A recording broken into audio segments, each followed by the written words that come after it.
Salam benim əzizlərim, doğmalarım. Bugün səhne arkası bir günümü sizinle bölüşmek istiyorum. Gelin direkt. Yürekten salamlar. Görüşürüz.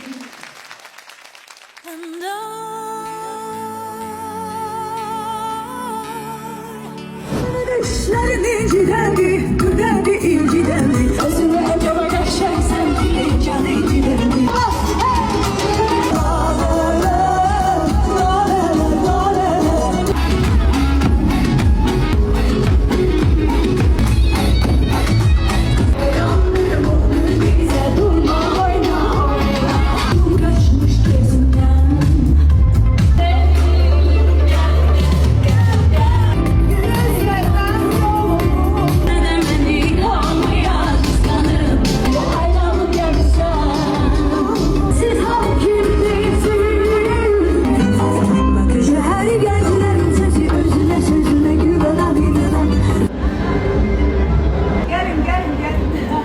Uğurlu çıkışdan sonra gedirik növbəti məclisə.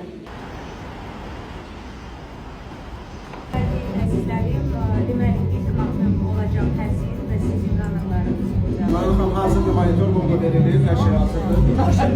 Boşan, Türkçe danışırlar ben bilmem. Qətiyyən mən icazə etmem. Burada isə biz dəyərli doğma qardaşımla görüşdük. Güzel ifaçı süper benim əzizim, canım, bacım, öpürəm bunu. With all the sweet memory. Özümü acaba yaşarsan bile canı gidendi.